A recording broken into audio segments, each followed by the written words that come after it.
guys, welcome back to my vintage camper renovation. In my last video, we ripped up the entire floor and found a lot of little mouse droppings, and unfortunately, they just chewed through so many wires. So in this video, I'm going to remove the rest of the electrical wire, and I'm going to be rewiring the trailer lights. So any of the lights on the exterior of the camper, I'm going to be working on that next.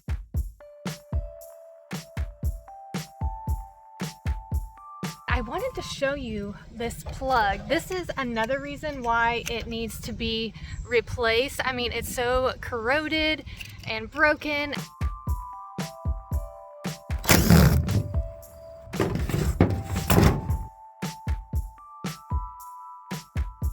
Okay, now that all of the wires have been completely pulled out of the camper, we are truly going to be wiring this camper from scratch.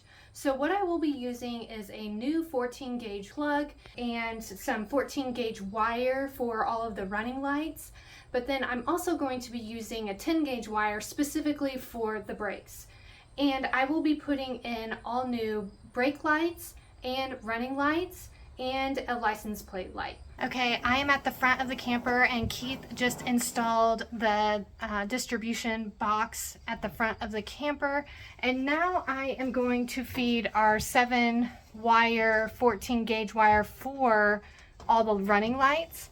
And so I'm going to poke it through this little hole here, and then Keith's going to grab it from underneath, and then we will show you how we're going to wire it to the distribution box.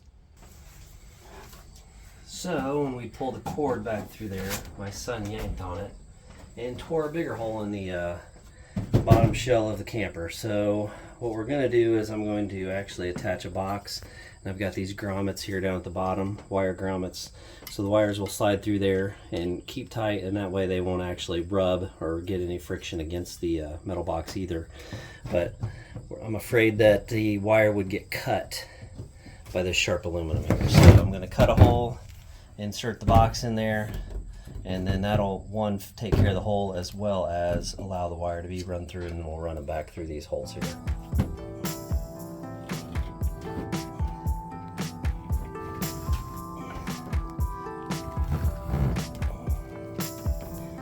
Now we chose this kind of wire where it's insulated, has that really tough coating on it to protect it from any animals, specifically mice. If you haven't checked out my video from before, it's my previous video, it showed how the mice kind of chewed through all the wires. So this will give it a little bit more integrity, and also with any movement of the camper as we travel, it's just going to hold up a little bit better. So we're going to run this wire all the way to the end of the camper for the running lights in the back.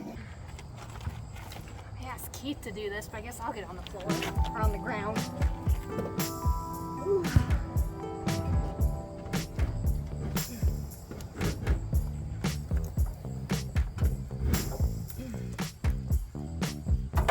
Okay, so next we are going to take the insulation off of our cable, and we're going to crimp the wires with these heat activated, I don't know what you call these. Connectors. They're heat connectors. So basically we're going to get, it says on here like 16 to 14 AUG, so you know what size to use for the wires. So should be a pretty seamless connection. Okay, fun little fact. I actually got these for Keith for Christmas a few years ago. So when we were trying to put together our supply list to do this project, he's like, I need a crimper, I need a wire stripper, blah, blah, blah. Like, I'm pretty sure we have one. So I found these. I'm like, oh, glad you liked your Christmas gift. So this wire here was made in China, of course. Some of the wire looks very thin, and a couple of it's supposed to be 10 gauge wire. Like the white and the black here are supposed to both be 10 gauge wire. The white is just a ground. So we actually bought some heavy duty 10 gauge wire, which you can tell just by looking at it, the quality difference here in the wire. It's much thicker, it's much more robust. So what we're going to do is we're going to swap out 2 of the wires, one for the electric brakes and then one for the auxiliary power with this 10 gauge wire, and we're going to run it through the other toggle up here, and connect it to the colors, and we'll know because it's in a different color sleeve as well too. Okay, so here we are finishing up wiring the plug box. It is color coded, so that is very nice. We do have a couple wires that are not the proper color, and this was more out of necessity than anything else or choice. Went with the red and black 10 gauge wire here for the brakes, and then also for the battery. We felt like that might be a better solution to make sure the wires don't get too hot if the amperage calls for it. Also on safety release for the brakes, they just came both black, so we're wiring one up to the blue and one up to the black as far as that so it goes. The other important thing is on this box right here, it does have about 40 pounds of pressure to pull that release. You've got to make sure that it is straight on, but we'll cover that more a little bit later in the video.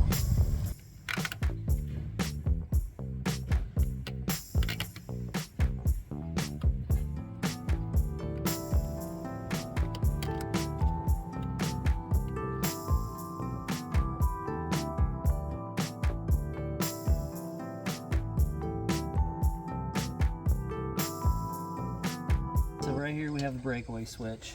This has between 30 and 40 pounds of pressure to release.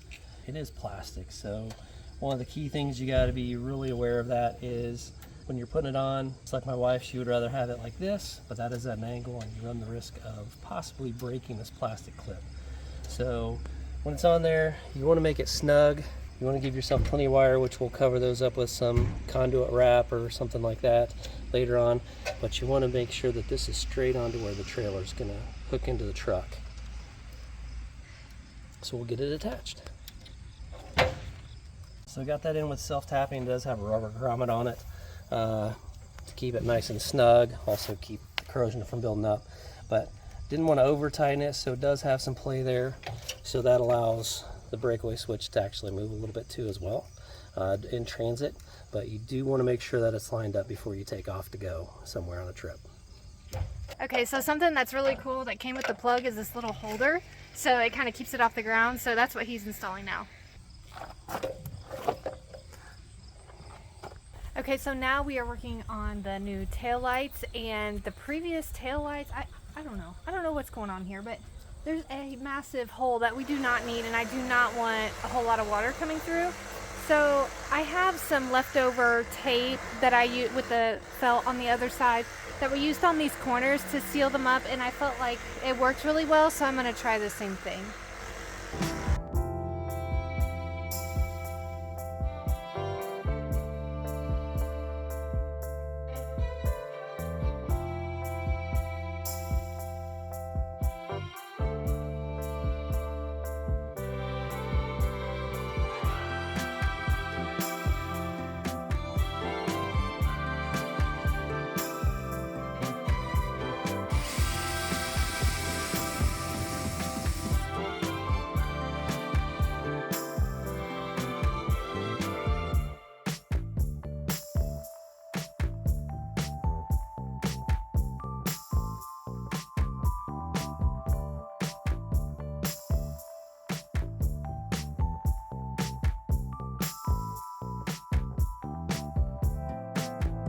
Okay, now that we have the trailer harness wired and everything ready to go on the outside, we have all of these lovely wires that we need to now run all the way through the camper and attach all the lights from the inside.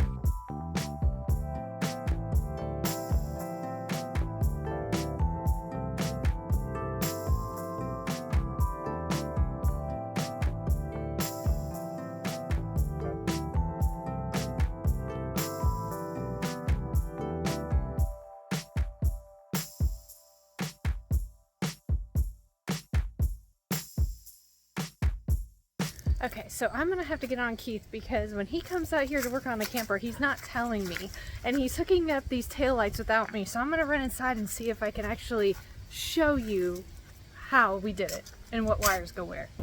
You were supposed to wait for me. I've been waiting for you my whole life. All right, let's explain what we're doing here. Okay, I'm gonna be real here. This is kind of confusing because when we got the plug that goes with the distribution box that we installed at the front of the camper, And then we have our nice cable, insulated cable that we ran all the way to the back.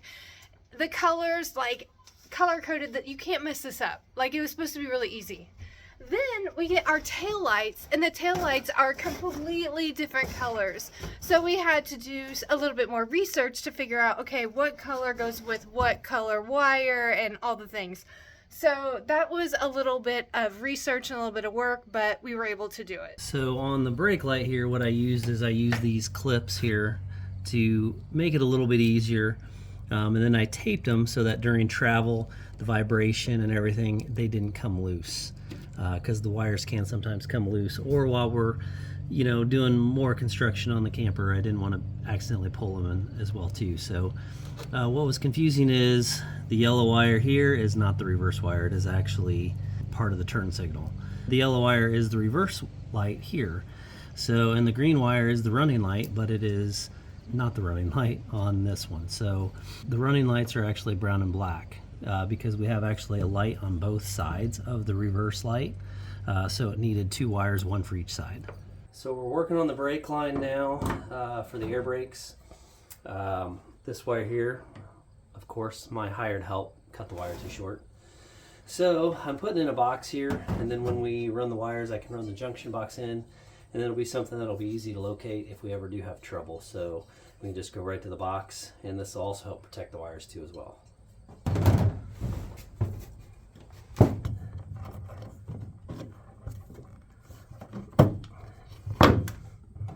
Okay, so the next step is to wire all of the running lights at the front of the camper. So we'll be doing that next, running our wires all the way down, back to the front.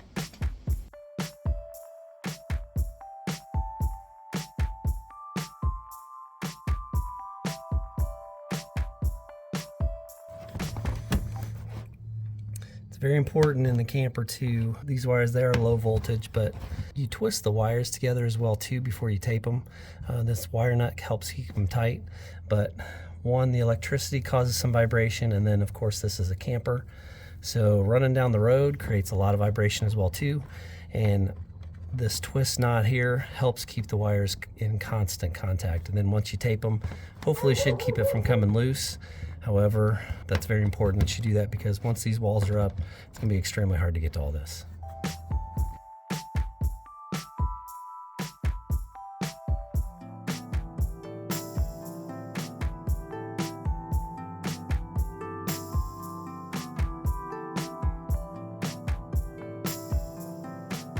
Okay, now that we have the last of the running lights all hooked up, let's go check to see if they work.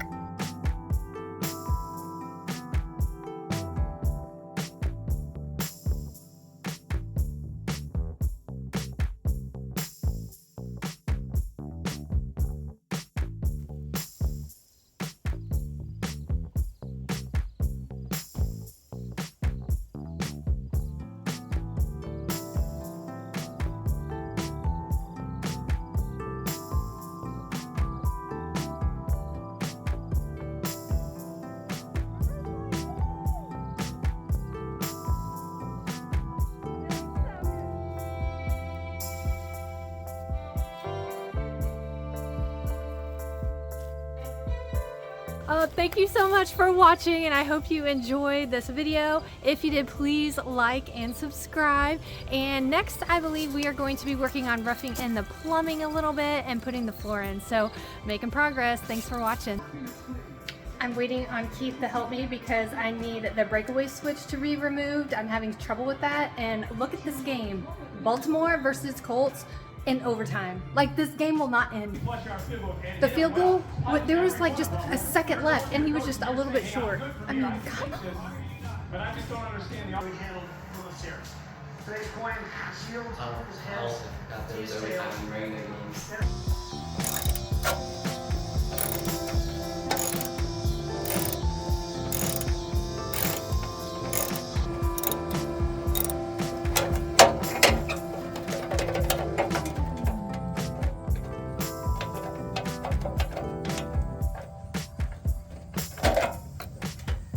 Some things you gotta do yourself.